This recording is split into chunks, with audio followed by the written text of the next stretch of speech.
To construct our project, we started by taking a hamster wheel and cutting it down to size so it would be even with the tangent line on the ground. We then tied a rubber band to a point on the wheel to represent Sarah's height here, and also to the ground at the point T, which is tangent to the wheel. The rubber band represents the distance between Sarah's height and the tangent line. Also, in our problem, we are solving for when Sarah is 30 feet from the ground here. And yeah. In our problem, Sarah is riding a Ferris wheel that has a diameter of 80 feet, as shown, and makes 2.5 revolutions per minute. The wheel is assumed to be tangent to the ground, which is marked as point T. At what rate is the distance between the point and the tangency of Sarah changing when she is 30 feet above ground? 30 feet is shown here, with 40 feet, which would be the diameter or the radius of the Ferris wheel. We're solving for what is her speed at this point. In order to do so, first we must calculate what exactly is A, which is represented by the rubber band. In order to solve for A, we use the Pythagorean theorem. You have 30 squared plus 40 squared, which would be 40 squared and 30 squared. The square root of that would equal what A is, so you find that distance. That distance given is 50 feet. After that, you can use the law of cosines in order to solve for what theta actually is in this case, which would be the angle that is given when she reaches 30 feet. After plugging in the numbers, it comes out to 77.36 degrees.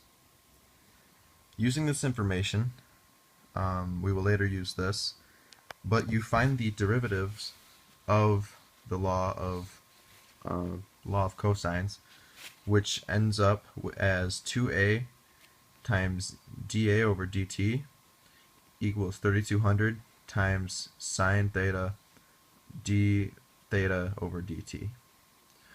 In order to figure out what d theta over dt is, it is simply the change in theta over the change in time, which the total overall change in theta over change in time would be 2.5 revolutions a minute, which is the actual speed of the wheel, times the actual distance around the wheel, which would be 2 pi. This would give you 5 pi radians per minute. And in order to solve for dA over dt, which would solve for the actual rate of change of this point,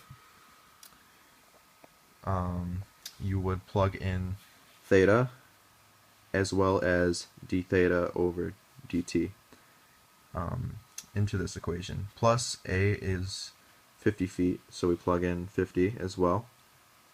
This gives us 100 times dA over dt equals this number, and then you simply divide by 100 in order to get the change in her speed at that point, which would equal 490.473 feet per minute. And the distance between the point of tangency and Sarah is changing at this rate of 490.473 feet per minute when she is 30 feet above ground, which is the final answer to this equation.